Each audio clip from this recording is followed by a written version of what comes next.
Okay, good morning. Good morning, everyone, and welcome to Bounce Back Diaries, the podcast I've started not a while ago, and that's my second episode in English. And today, here with me in the studio, I have a good friend of mine, a mentor and advisor on board, and we'll talk about this later more, Mr. Steve Tineo. Am I saying it right? Absolutely, yes. So it's Professor Steve Tineo. Oh, wow. Okay? That's too much honor. Yeah. So please, if you take a moment and introduce yourself to everyone who's going to watch it later, if there will be anyone to watch it. But Well, at least we can have that conversation, you and me. I Yeah. know you watch me and I watch you. So Exactly. that's So, enough. Thank you very much, Timur, for inviting me. Thank you all for being part of the podcast. So my name is Steve Alban Tineo. I'm from Switzerland. I normally say that I'm 27 years old, plus 20 years of experience. And I have a few, I have a little bit of a rich life experience with a lot of good, but a lot of bad as well. Yes. So which has completely shaped yeah. the profile of who I am.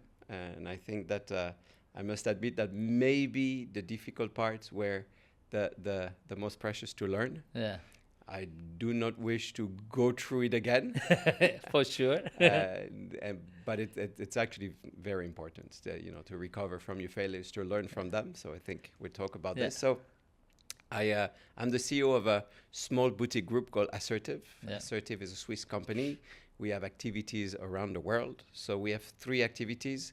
One is financial. So it's more than networking.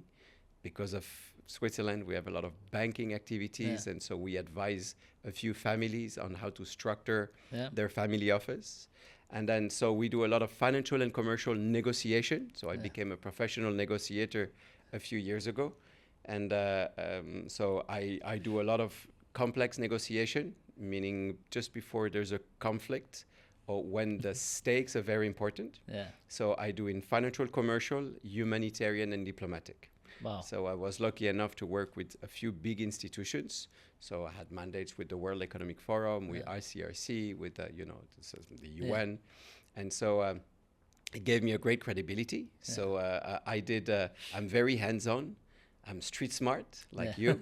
So I did close to 800 negotiation mandates. Wow. For a lot of companies, institutions, governments, individuals. So I trained myself. I trained other people. I became mental coach for Formula One drivers and for other sports people. So I trained with their medical doctors. First, I trained for me. And then I developed different bundles, especially around what we're going to call emotional intelligence. We'll define that later. And especially emotion expression. We realized that when we're emotional, something's happening inside of us, and sometimes we don't control it. A lot. In conflict resolution, which I do, which after complex negotiation, there's conflict resolution. We understand that a conflict is mainly emotional. If it's not emotional, it's a disagreement. And if it is a disagreement, a rational solution can be found. When it's emotional, and we see that in our day-to-day life with our companion, relationships, partners, wives, and business, exactly. So sometimes we become emotional, and then the rational brain is not functioning very well. Directly stops. Directly stops. So sometimes it can actually, when it goes to rage, the prefrontal cortex goes almost to zero. You say things you don't mean, you destroy the relationship, you do and your ego takes control of your life, and you believe you're right. We'll talk about ego absolutely. today a lot. And then at that very moment, you believe that you're justified, and breaking the other or being right is the key to your survival, which is completely wrong, but that's... So, and then the third activity, we have a small academy called W3 Academy, where I'm university professor. I give classes around the world. So we'll talk about it later, but I visited 105 countries with all my mandates and missions and vacations. So I give classes on different subjects. Normally it's leadership, negotiation, and conflict resolution. We're going to run with your company a program in Dubai, your first one in Dubai on the 28th, 29th, and 30th of October with Paul Fisher, the founder of the program on negotiation at Oxford. Wow. And it's going to be a I'm saying wow like I don't know. Yes, I do know. And it's going to be a very hands-on program.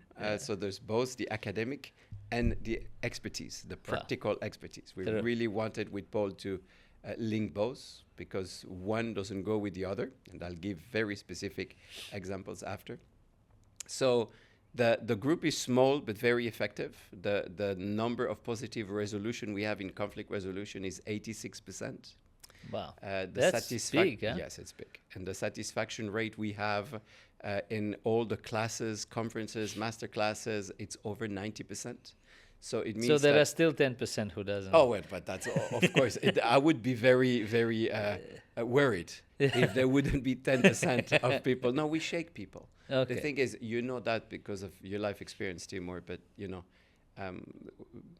there's a sentence we always say: "It's you don't know what you don't know." Yeah. And some people, they're in a very destructive pattern and they don't see it. Yeah. So they're very emotional. Their reaction in interaction with the others are sometimes negative and they don't see it.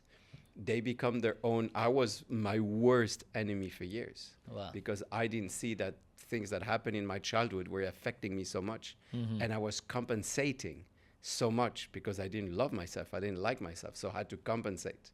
The ego had to compensate. And then you become your worst enemy. Your ego wants to assert itself as the boss in the house. Is that why assertive? The company name, assertive? There's actually two things which are really important in the question you ask. Is when we wrote the book with my wife Sonia, True the Self. Here is the book. The True the Self is a holistic approach to your own consciousness. Okay. It's a big word, but I'll explain it later if we have time. Do we have 4 hours? It's like everything we'll explain exactly, later. But nothing will be explained. And I think when I started with the word assertive, it was actually a way to remind me every day that we have to be assertive. And assertive is not winning, is saying what you believe is true, but in a kind way. Okay. And then understanding that the other one has the right to do exactly the same. And that disagreement will come. And we can disagree about everything, but we can still be respectful and we can still be friends. You and me, if we look at us, just the country, education, social, religion, family, imagine how different we are. 100%. So we look kind of the same with our suits and everything, but on values, principles, on subjects like just religion, if you take it. If I would be born in a Jewish family, then I would normally be Jewish. Yeah, you will observe everything around you. Because of my surroundings, because of my belonging to this group. But I'm born in a Muslim family, I'm Muslim. And if you're born in a Christian family, you're Christian. So what is right, what is wrong? And then when you realize all of this, and you realize the place that all of this information have within the other one, then you can develop empathy. And then you're really trying to understand the other for the other and not for yourself. This is what assertive means, being assertive. A part of it. To assert yourself, it's really to take your position, but without the ego taking a position. Yeah. I don't need to prove you that I know better than you. Yeah. I know it for yourself. Exactly. Yeah. I know some things, you know some things. Yeah. And so I love this sentence, which we always say in the conference, each one teach one, and it's not Chinese. Each one teach one. And it's not Chinese. Okay. It's really each one teach one. It sounds like a name. It's very, the first chapter that I do in this masterclass is always humility. So we trick people with 5 or 6 exercises to show them the limitations of their own mind and of the cognitive charge. And it's quite amusing because a few people, they take it bad. So that's part of the people rating me. They're like, well, but I failed 3 times, so I hate this guy. And but it just to realize the interpretation of who you are. So I give you one example. I always ask the question to people: what color is a Coca-Cola can?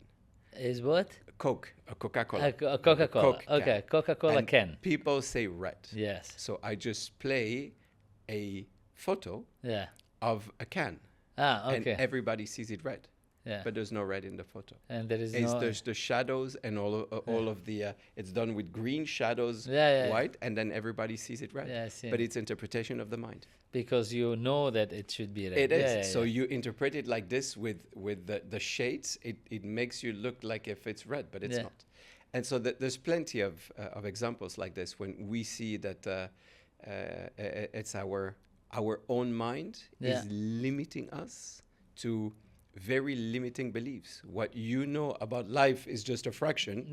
What I know is a fraction. If our fraction is different, then we're normally going to disagree. Of course. And if we disagree, but not knowing that we don't know much, which a lot of people think they know a lot, when science... They come with this because, there are certain subjects I would think that I know better. Yes. There are certain...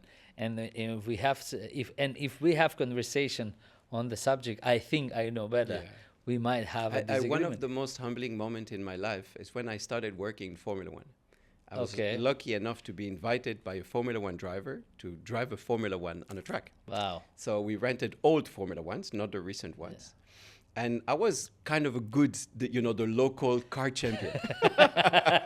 So I had a few trophies. The best Uber driver. Exactly. So I had a few of these things, and I was always bragging and had my first nice Porsche. So I was young, and So we went to this track, and it's a small track. So they tell us that if you go under 1 minute, you're very good. So we start under 1 minute. We start with small Formula 3, and we get. It was the first time I drove a single seater. So you get warm up, and then you go into the Formula 1. And I was so happy because first lap you go slow, and then you go, and then I went 57 seconds, 54 seconds. Wow! And I was I came out like almost going and taking the trophy. Where's my trophy? Where's my champagne? Where are the ladies screaming my name? 54 seconds. Okay. 54 seconds. One lap. Okay. That was my best lap. Yeah. And the other ones, the friends that came with me, they were 101, 103. Okay, so you were... I did better. Yeah. I was the best out of those Uber three. Driver. The best Uber driver. So that Formula One driver left from the stand, from the pit stop. Yeah. First lap, 27 seconds. Second lap, 23 seconds. Wow. That's when you realize that you don't know how to pilot a car. You know how to drive it. Yes. But it's a different world. So this humility part is enormous. I've seen people that are so effective and so intelligent on subjects that you can't even understand what they say. It's just you need to change the paradigm of how you see things. Because they just float. Exactly. But it doesn't mean they're good at everything. Yeah. And some of the things, they're completely outside of any reality. Yeah. So the thing is just to try to be friend with yourself and understand that's what we say in the book. It's how to actually start just to learn about yourself, to know yourself, your own limitations, be humble about what you know and what you don't know, and then but you can still be confident. Yeah. That when I go into any meeting or in this complex negotiation world, I meet with very smart people, diplomats. I even work with 5 presidents of countries. Imagine, you're in front of them. And the thing is, you just realize that first, everybody has a story. Yeah. Everybody has pains. Everybody's hiding it pretty well.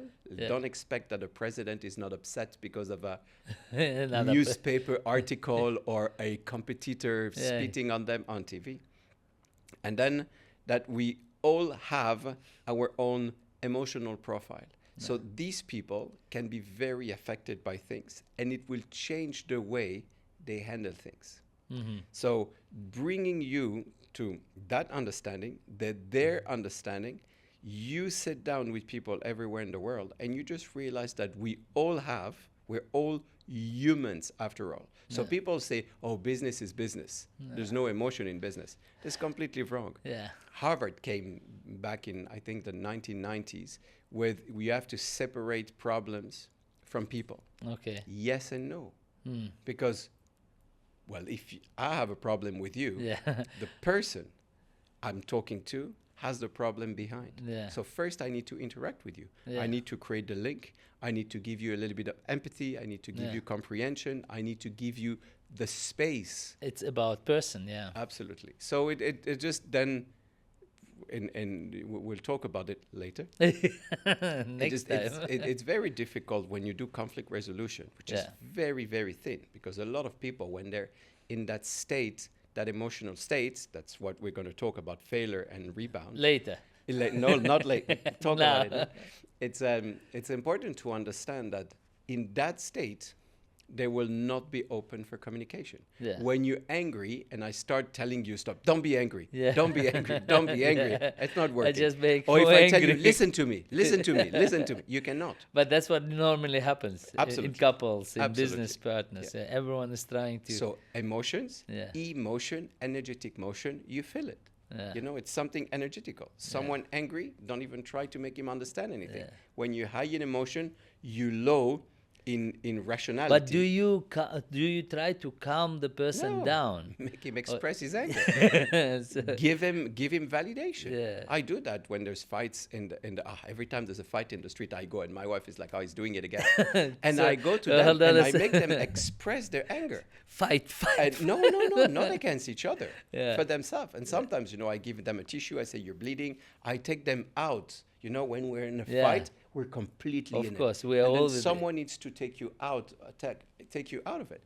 But if someone is screaming at someone in an airport, I go next to them. And I say, what's the problem? Yeah, I'm angry too. And they go, yeah, because of this and that and that. And after 30 seconds of screaming that you're angry, what is happening? You diffuse. I just imagine how you do it. Yes, and the guy is alone in the middle of the airport. His anger went down. He feels a little bit stupid because everybody is looking at him. And then you say, shall I bring you and we talk to the lady? Oh, yeah, okay, let's go. And you bring them a very rational solution, that it's emotional, rational, and then it has to be verifiable. People needs to validate what they do. Don't give them bullshit. Yeah. It has to be, I love values and principles, and it has to be strong in what you give. Give them a real option. But strong. I believe that it wasn't like this for you always. Like now you're 47, as you said. 27 with 20 years experience. Okay, thank you. Now you have a book. You are a professor. You have done 800 different missions and mandates, worked with 5 different presidents.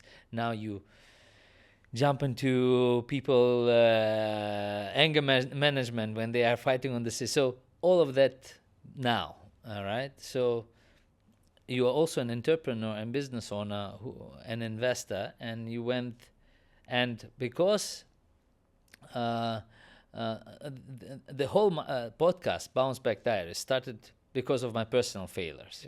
Yes. I call them failures. Some people say don't call it failures, it's a lessons. It's failures. I mean, you take it as a lesson. Okay. A dog shit can be something sweet, but it's still, when you step on it, it's still a dog shit. Yeah, so it's a failure, and I take it as a failure. And yes, if you take lesson out of them, and we, as you said, we are all human beings. We go through emotions, and it's just a matter of how long you stay in that stage.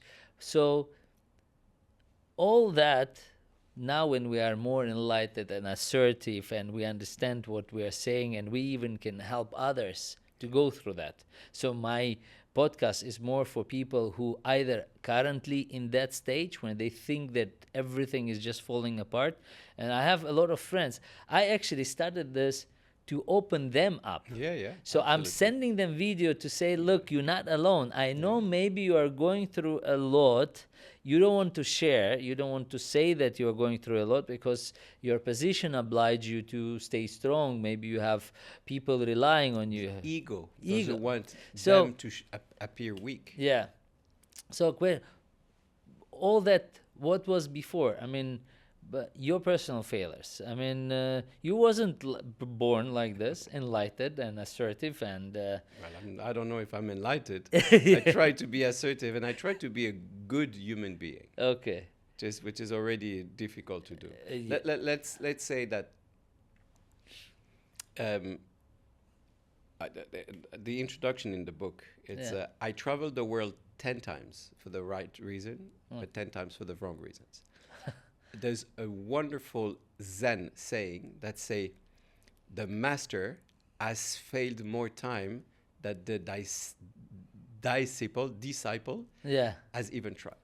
Oh. I failed so many times, and I crashed, and I tried to commit suicide, and I was depressed, and I thought I would never make it, and I felt ridiculous. I just want them to see you. But so many times. The thing is, the only thing that has changed inside of me is the resistance to what is. I accept things as they are, as my own limitation. The only person who wanted to be right was my ego. Who wanted to be a superhero was my ego. Who wanted to be world champion, but not world champion in one thing, world champion in everything, was my ego. That believed that I would be more happy with any of the external factors. The achievements. Oh, when I'll have that car, when I'll have that house, when I'll have 1 million, when I'll have 2 million, when I'll have... just the endless. Endless. A good friend of mine is one of the great Formula One driver. And he's constantly unhappy. So he says, oh, but I'll be happy when I win my first race. And then when I'll win my first thing. And then when I'll have that. And every time he's pushing. And at the end of the day, it's been a few years and he's still not really happy. Yeah. And when you look at everything that is happening in our life, the judgment of what is good or bad is creating that separation with the unity of everything. I mean, if you and me, with the relationship and the openness we have, if we would today meet after a failure, we would hug, we would go for a burger, laugh, and just start again. Yeah. But it was not like that. Yeah. Because before, your ego thought that if you would show weakness, if you would cry, if you would fail, that you were actually a failure. Yeah. You identify... Nobody wants to deal with failure. No. You identify with the event itself. With what happened. Especially now, when you look at, you look first Instagram. Yeah. It's all external validation. Yeah. My Instagram was blocked, or yes. I lost everything. No, but look at the people having 7, 8, 10 millions. Yeah. They're not the clever ones. Yeah. Not in terms of a Nobel Prize would have 363,000 followers. When someone showing nice parts of their body in swimming suits and not saying something clever about politics or about whatever humanity will have 7 million. Like the world is Hawk Tour girl. Yeah, exactly. She's traveling the world. It's amazing. It's amazing. And but the thing is, that's pretty much the reason why we wrote the book, is try to show people that there's something inside of them, that every time you try to compensate with something outside, there's something inside of yourself that is not completely fixed, not aligned, or maybe dysfunctional, or maybe sick, or maybe pathological. And psychology or psychiatry, I studied a little bit both, not to be therapists, just to understand how to talk with these people. They would actually, the number of people that would have psychopathologies would be very high.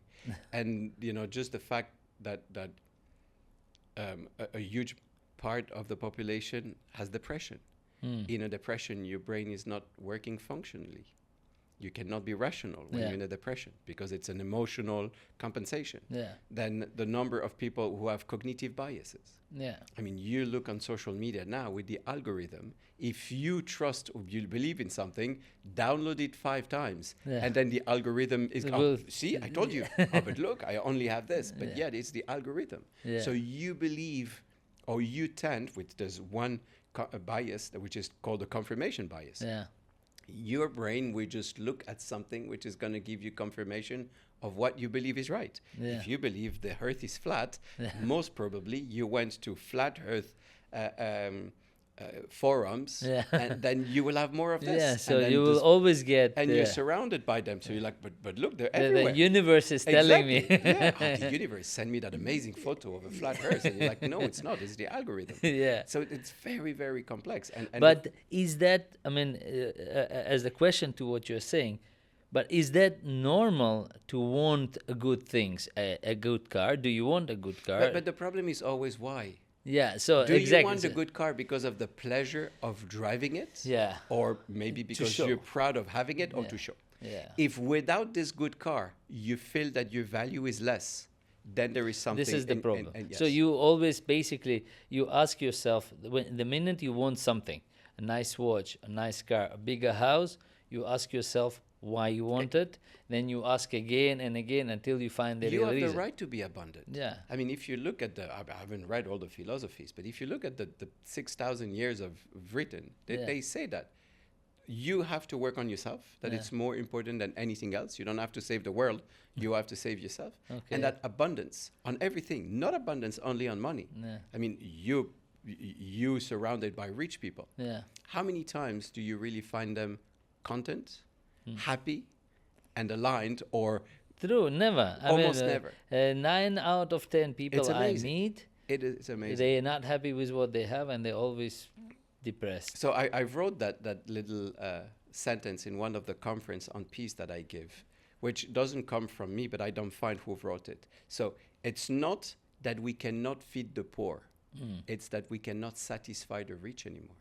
Most of the people that I have around, that I have either inherited or have, but literally more than 5, 10, 20, 100, sometimes 500 million. Yeah. They have problems that we would even imagine. And they vibrate unhappiness. They're not happy with, I mean, I have 3 friends that bought private jets. Okay. It's amazing because they're all excited and everything. Yeah. You know what they talk 80% of the time when you see them and you sit down with them? About private jets. The price of the private jet. It's this. The petrol increase, exactly. the crew. You fly your own plane, you know. I fly economy, 35D. Not like this. Yeah. That's actually the very sad thing that I see as, that's the reason why our programs, the conference that we're organizing. But when you say we wrote the book, who wrote the book? Okay, so. Best part of you. Yes. So I've taken pretty much 5,000 pages of notes during all of this 20 years. Yeah. I have zero talent to write because I have a little bit of deficit of attention. So for me, writing for hours is very difficult. Oh, it's like me. Okay. Is it ADHD? Yeah, it can be. Yeah? For me, it is. So now I'm normally talking about ADHD because... For me, it's very difficult to read 20 pages and stay concentrated. Okay. I need to take pen, write notes, and then I can be concentrated. Okay. So when I listen to a podcast, I need to do something. Yeah. So otherwise, I don't listen. So I need to draw. I need to... Exactly. So I didn't meet. There was this lady in Switzerland called Sonia Grimm. And she was one of the famous singer, maybe the most famous singer in our French-speaking part of Switzerland. Yeah. She was doing big shows for families, mainly musicals. She had dancing school, music school. She would take all the students on stage. So it was really wonderful. Everybody loved her. Yeah. But nobody knew or nobody realized that she was in a very toxic relationship for over 10 years. Wow. And so she was at the origin of the Me Too movement in Switzerland. She was the first one to talk. She wrote a book, like a journal of everything she went down in the relationship. And she really became the voice of the voiceless, of all of these people in toxic relationship, men, women, huh? Yeah, it's the same. Abusing, and it can be in your family, it can be at work, it can be with a parent, it can be with anything. Abusing toxic relationship. And it's a huge number. I mean, you know, they say that it's between 2/5 to 3/5 of the people being in a dysfunctional relationship. Wow. So close to 50%, we always have someone around and then we don't know how to handle it. So I read an article in the press that she was starting an association to promote programs, prevention programs against harassment and domestic violence. Mm-hmm. And her association, she called it Parle-moi. Parle-moi in French, it's talk to me. Talk to me. But you can separate the parle. Parle-moi means true myself. Okay. And that's true the self. Talk to me, if you separate them, it's true myself. True myself, or true the self. Yeah. And the self is very important. Yeah. So that's been, I think, the savior of all my failures, was actually to stop looking outside. And it was, but it was violent for me. I needed to hurt myself very badly to the brink of dying because I committed suicide. The only reason why it didn't work was maybe because of chance. It's another failure. No, but exactly. I even failed that. Can you imagine? To die. I failed to die. So die. I found the best person to my podcast. Absolutely. About I failures. even failed to stop the game. It's like 1001 failure.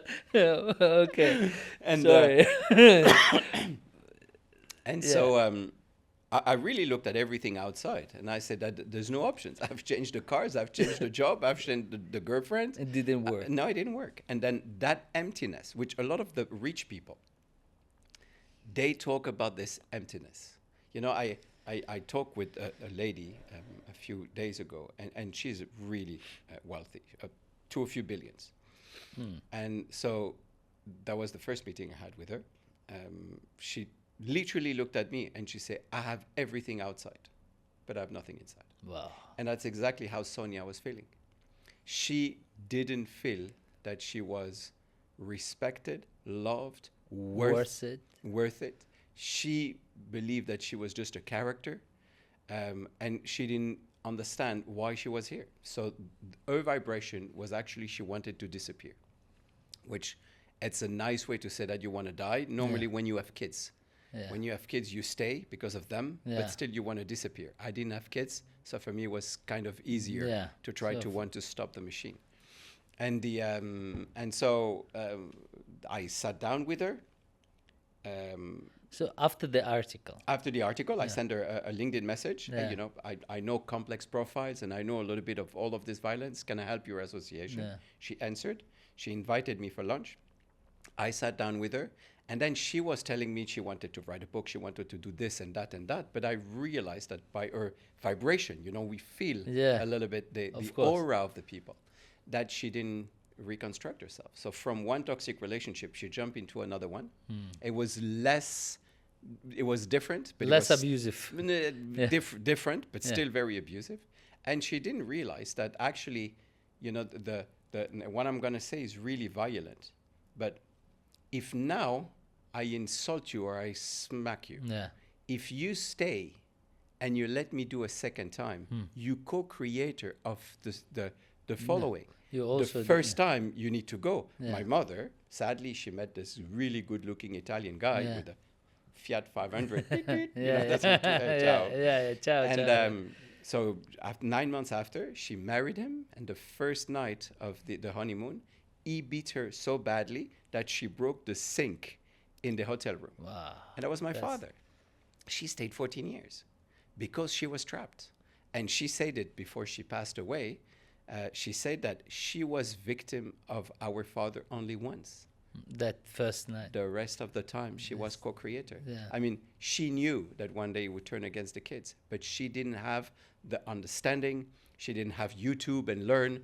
Psychology was not that developed. You couldn't go and see a psychologist at the time in the 60s. And, you know, my grandmother was not really supportive or helping her with everything. It was judgment. I told you not to marry him. And now you handle your own problems and only judgment. So my poor mother, she was completely trapped in a life that was not ours. And my father had a terrible father as well. So he had terrible violence in his childhood, so he reproduced. I'm not giving any excuses. I'm just explaining. Explaining why that happened, And so I think our generation now, and that's what then I've done with Sonia, I looked at her and I said, before we do anything, we work on you. So she came into the program, which is called KYC, Know Yourself First. KYC. No, KYF. KYC is the banking. Damn. KYF. I failed. You failed again. KYF, Know Yourself First, which is going to be part of the conference that we have on the 30th, is really to understand your own self. And so I made her do the step from outside to inside, and she changed her life in 6 or 9 months, which is what we have. 6 and 9 months. Oh, completely. Now she doesn't even have a negative day anymore. So, but is it possible? What is the time period? Oh, it depends on the person. It depends on the person. Now, the numbers are a little, and then I would advise everybody to talk to psychologists and psychiatrists. You know, there's no miracle, and it's hard work on yourself. Okay. Or therapy, whatever. You know, so find you need to go really to sleep to prefer. You need to do something for someone to show you what you don't see. Okay. And especially, I'm going to quote Buddha, truth is behind the door of your fear. Most of the time, abuse comes from the people we love the most. Yeah. Parents, they always say, oh, I want to try to be good parents. Don't be good parents. Be loving parents. Yeah. You're going to fail.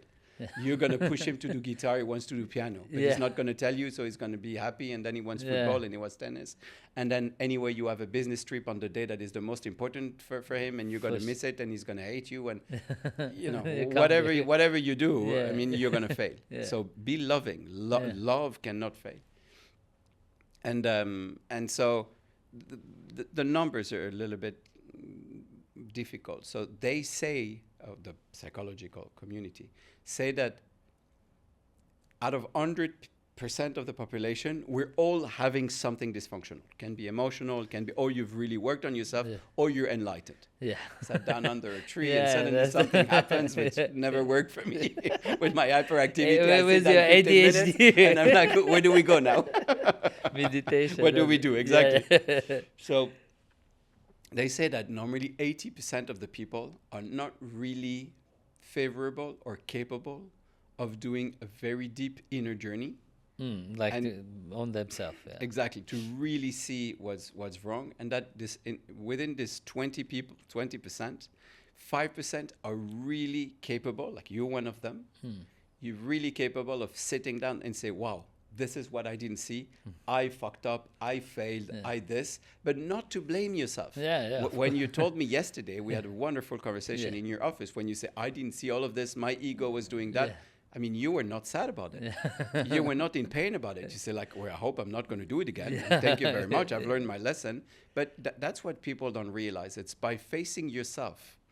It's actually almost a step to freedom and removing the weight of hiding it. And it's more painful to doubt.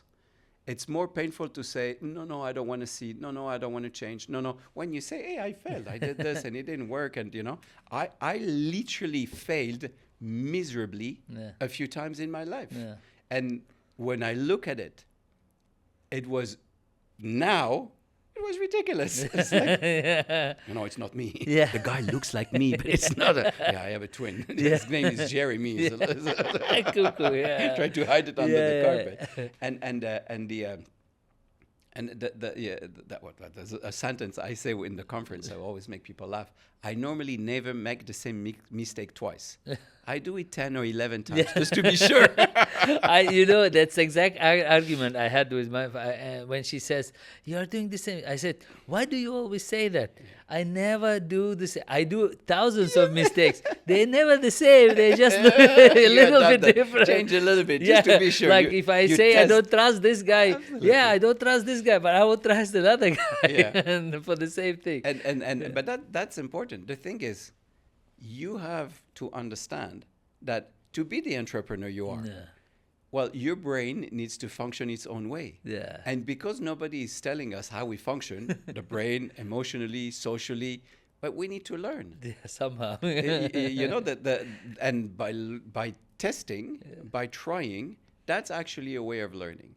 And sadly, if you were in an environment which was somehow toxic in your family, the probability that by loyalty to them, you're going to attract where you vibrate. So you recreate. A lot of women, they stay in this bad boy relationship.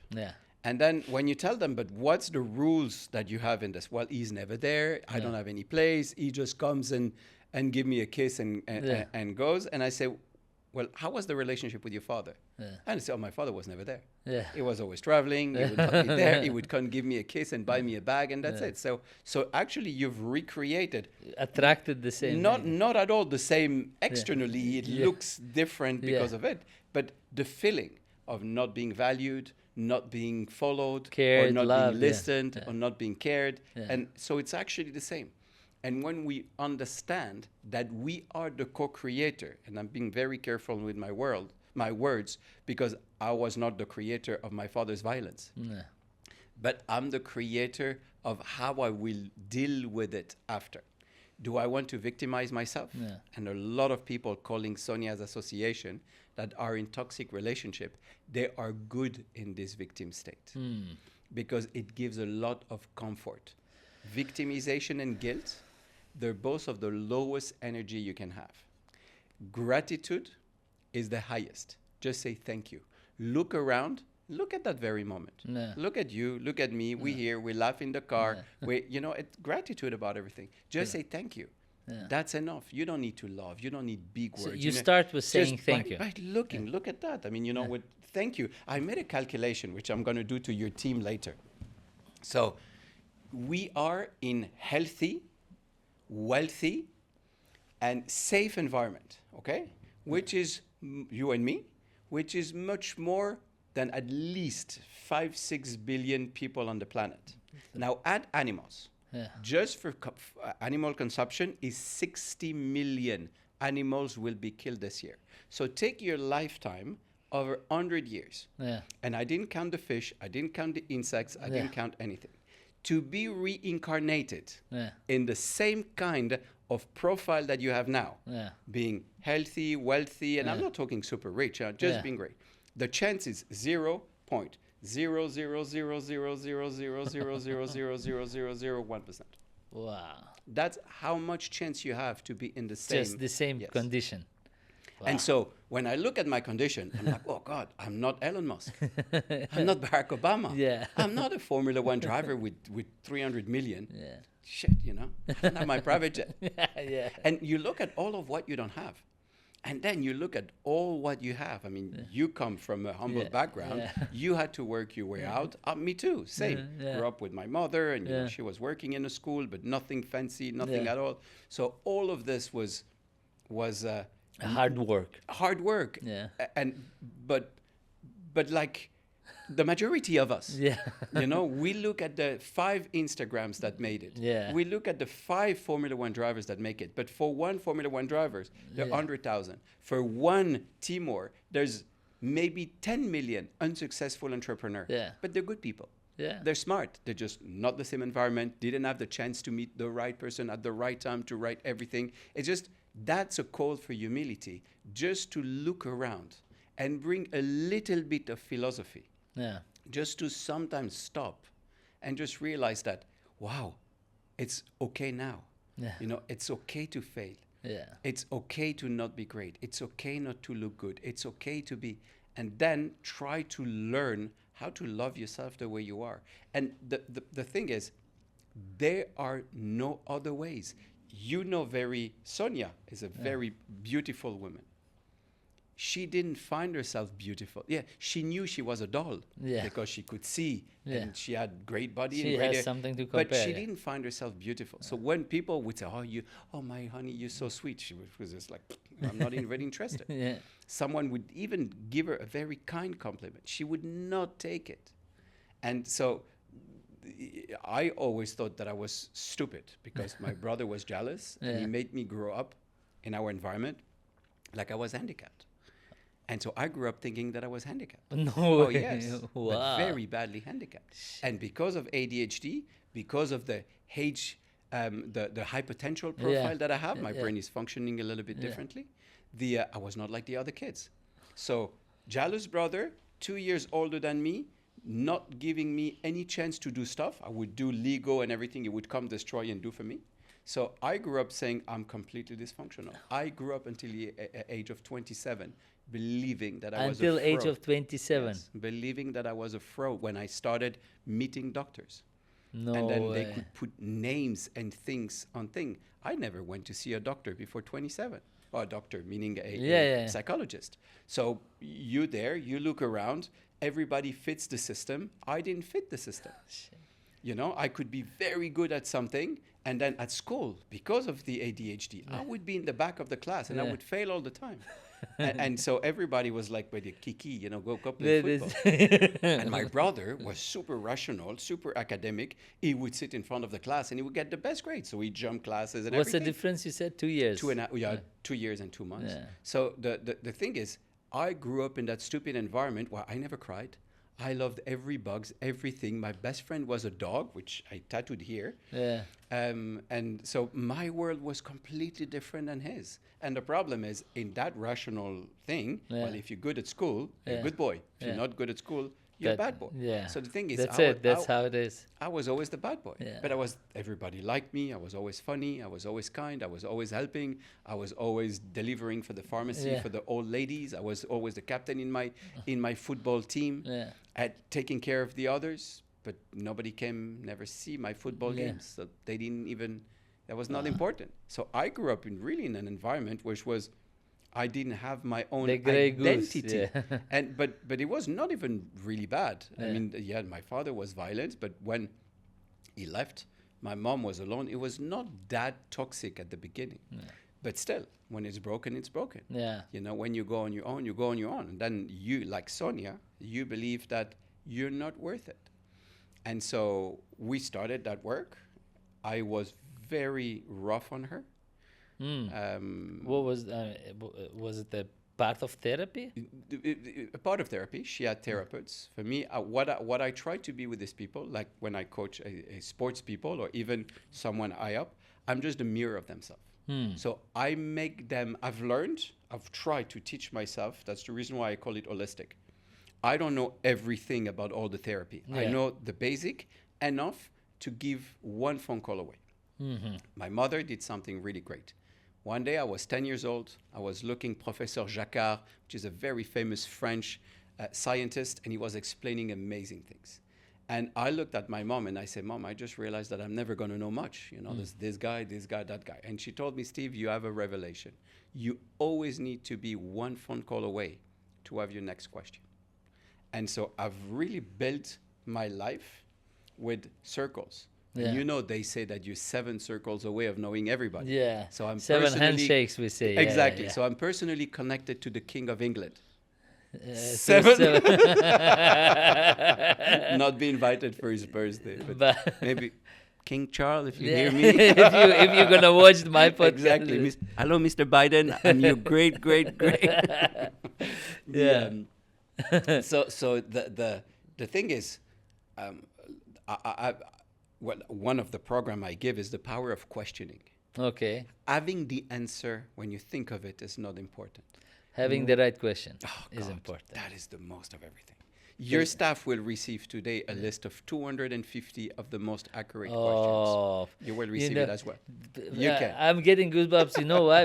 Because it is so important. I never had this thought, which you said, that it's not about the answer, it's about the right question. Because you can ask until you get the actual answer. Because that's why when you start saying about it's okay to want a good car, but once you start asking why you want a good car, I want to drive comfortably. Why you want to drive comfortably? Then you realize that the only thing you wanted a good car because you want your neighbor to show exactly. So only if you have right and questions. There's nothing wrong of having a good car. Just having for the right reason. Yes. If it's to have the private jet and complain all the time about the price of the fuel and the everything. To get into that circle to complain with others. Then, you see with some of maybe your concierge clients, you know, the neighbor or the friend, the school friend that got the new G5 and you have the G4. And then you make a huge problem because you cannot have a lower plane and they do that with boats. And it's amusing, but it's not. Because if you look at them, they have the power on the world. Politicians are doing the same. They have the power on the world and they're not using that power to create value for the others. They're creating to get more of compensation of their frustration. And that's very important. So I put all these mirrors around Sonia and I guided her. And so she did an amazing job because she was ready. You know, this Zen sentence saying, when the student is ready, the master appear. But the master is not the person. When I this master classes, these conferences, I inspire people and I really like it. But the message is more important than a messenger. That's what sometimes I'm a little bit afraid with the American way of promoting the coach. The celebrity, exactly. So they build the brand. You forget Tony Robbins, and you forget that I have to do the work that Tony Robbins is telling me. I have to take responsibility. And it's not him. He's giving you hints. And these guys are great. Push. The world needs this. But in Europe, we don't have the superstars. Like so there are it's not developed. Not like this. A coach has to be, someone going into companies, sometimes talking publicly. Yeah. But in the United States, they take one guy as the leader of everything, and they make it a huge celebrity. Yeah, it's not really in this world. Like Chris Voss, the negotiator from the FBI, which went into masterclass and everything, and his content is great. Yeah, it's just he auto-proclaimed himself the best negotiator in the world. And it's just only Americans can do that. Most of the people in Europe would say, no, but no, I know this, I know that, but that's their branding. They like that. So now, how can you be, if you're the best negotiator in the world, then you cannot be the best negotiator in the world. I go to Uzbekistan today with people that don't speak English, but I don't know how you're going to negotiate. Maybe this guy... And Uzbekistan is also a world, no? It's exactly. part of the world. And so 3 days after, I will come to the podcast and I say, I failed again. I failed with Uzbek again. No, and it's just this thing of, differentiating marketing, truth. For me, what's important, that's the reason why all our program, it's called now W3, Consciousness of Humanity. Consciousness of your humanity. The thing is, everybody in negotiation talks about win-win. I wanted to ask, what is so W3? You win, I win. Yes. The rest of the world is dying. Is that fair? Not fair. Honestly, I mean, we're on the brink of extinction. Yeah. You can be rich and kind and generous. Yeah. You don't need to take the last $5 that are on the ground next to the little peasant. You don't have to take them for you. It's just we need to change the mindset of the people. They become really responsible. They take ownership of everything there is. And for example, ESG number 17 is peace. I think it's the 17. It's peace. The UN sustainable goals. Yeah, goals. Exactly. Number 8 is partnership. Yes. And I think 17 is peace. I might be wrong. Maybe it's 7. But you can guys go and Google. But nobody's talking about peace. Yeah. I go to Ukraine, not next week, the week after. I'm in Ukraine. I talk to some of the people in conflict zones. And so people don't want peace. They want to win the war. And it's a very different mindset. I was at the European Union with Sonia, and we were invited to do a speech in this with one of the ministers, a lady. And so we did our speech. She came at the end. Oh, it's the most inspiring speech and everything. But, Mr. Tineo, let me correct you. Okay. The only way to win or to stop the war between Ukraine and Russia, it's to give more money and more weapons to Zelensky. Which means and I told her very kindly, I say, you're talking about war. The day you want to talk about peace, you have my number. And I left. Wow. Because, a lot of people, they say, oh, Putin wants to conquer the West and Putin wants this. And then people say, no, but they don't think this. Say, we don't mind about what you think in Belgium. If Putin thinks this, it's going to make a war. If NATO is a tricky subject for him, then address NATO. Don't say, no, but having missiles by the border is not an existential threat. It is for them. Then take it in consideration. So that's what I said at the beginning. Learn about yourself, understand your own limits. Now, understand the other. What is reality? I mean, there's something in peacemaking called the Monroe Doctrine. You don't install nuclear weapons next to a nuclear power. It came out in the 70s. That's the Cuba missile crisis and everything. So the Monroe Doctrine is known amongst all of it. What, not the European diplomats? And it's like the United States, they want this, and they've been destabilizing a country for few presidents and few years. You know that better because it's your region. And then and people say, but it's a sovereign state. They have the right to decide for themselves. Well, the sovereign state is not the people didn't decide to go into NATO. And so to finish with Sonia. So one day she told me, oh, Steve, we have to write a book and everything. And I say, okay, let's do it. And she came out with 100 pages. She had put all the subjects that I've thought her organized. So then we sat down it was a long time. We sat down for 3 times. And we wrote every chapter together. Wow. Trying to have short chapters, empathetic writing, so something that is emotional, not psychological stuff. It was validated by a psychologist and a psychiatrist. And so for us, it's really what we hope that we are. It's we want to be a little light on a subject that you don't know that might talk to you. So it's just you don't know about therapy. Yeah. You don't like psychiatry. Yeah. Because in your family they say if you Yeah, go yeah, to see yeah. a psychiatrist, You are cuckoo. but there's plenty of others. Yeah. So why don't I show you masotherapy? You just go and have a good therapeutic massage. Yeah. Then sometimes the body releases energy, and then sometimes you cry. And Oh, I would love to. Yeah. it just starts like this. Wow. Fine. If you tell me, if I give you 3 words, and I say yoga, skydiving, and diving, and you tell me skydiving, let's do it. Yeah. It means that you're ready to do something with it. Yeah. But for that, you need the humility mindset of saying, I don't know much. I have my own limitations. Let me learn. Let me become. That's what I call in the book a student of life. Become a student of life. It's the game of life. I mean, I don't want to be too pessimistic, but you and me are dying. Oh, 100%. You know, from yesterday, it's one day less. Yeah. It might be tomorrow. It might be in 50 years. We have no idea. But the thing is, time is really counting. So if you don't take all of this a little bit as a game, for what? The rat race to get more money at the end, and then you die, and then you bury yourself with a Rolls Royce. So maybe when you go there, you have your... And everyone knows that, and that you don't bring anything with you. And but you bring that happiness. Maybe you bring love. Maybe you bring peace. What you do for the others. Yeah. Maybe you bring that vibration of having overcome your family toxicity and trying to bring something which is better. Choose something that is more around value principles. And I tell you, I have a comfortable life, and I wouldn't like to have a miserable life. I wouldn't like to be poor. I wouldn't like to have. I had my very bad days. I wouldn't like that anymore. But I wouldn't like today to have another car for the wrong reasons. Or, you know, that people sometimes ask me, I never fly first class first. Even if the ticket is paid for me, I separate it into business class. For one reason.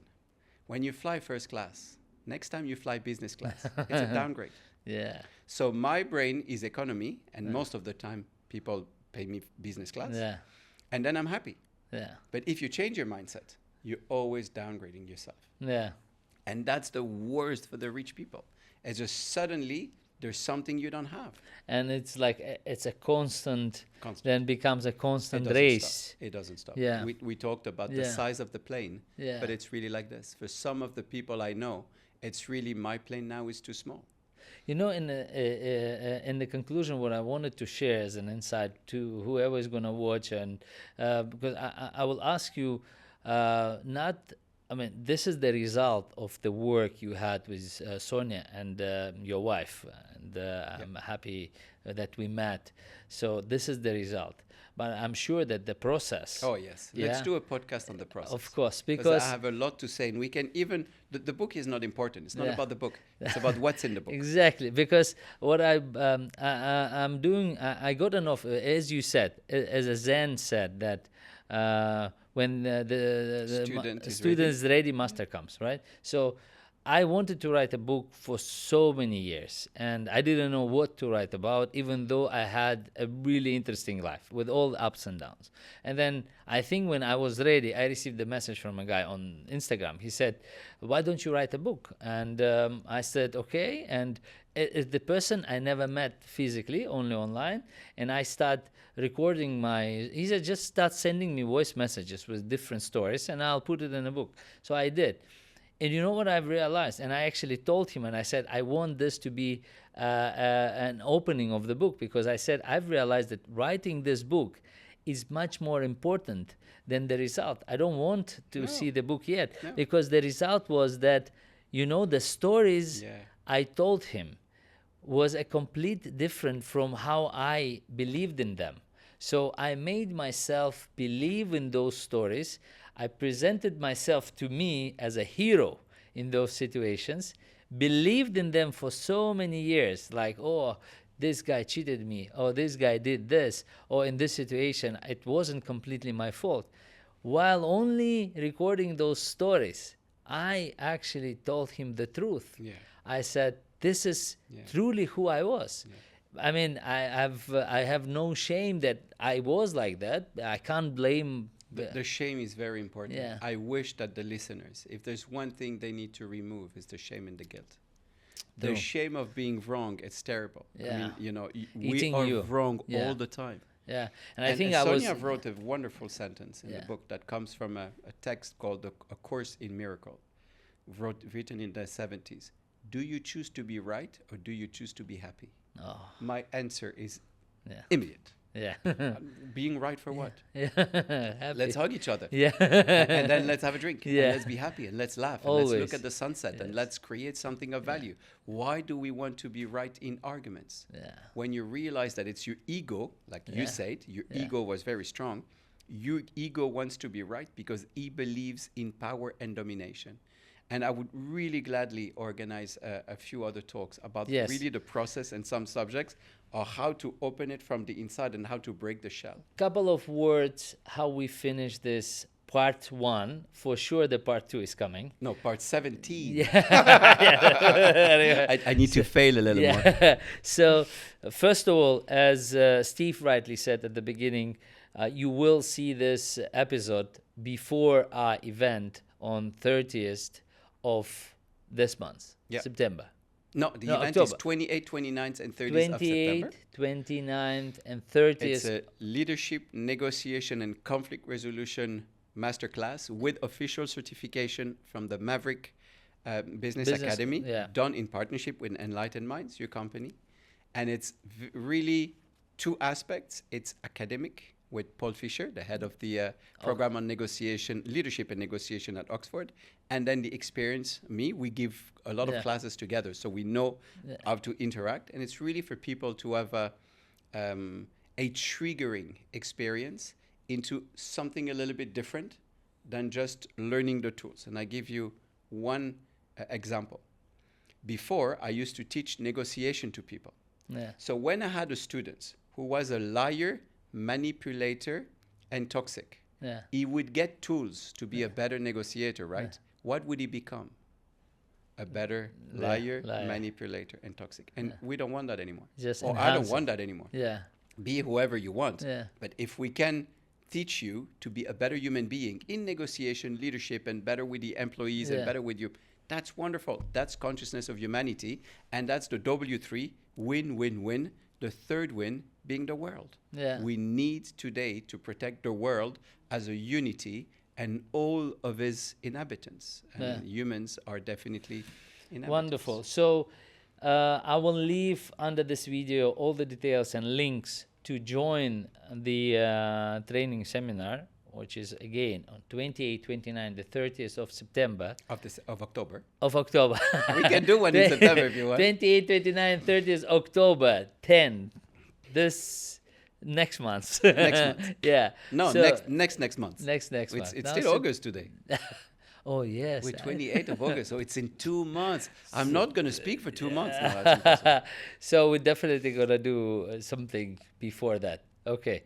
Well, thank you very much. Well, thank Steve. you all. If you really listen to all of this, it's really you're patient and courageous. We love you very much. Thank you very much. And thank you, Timo. We are done. Thank you.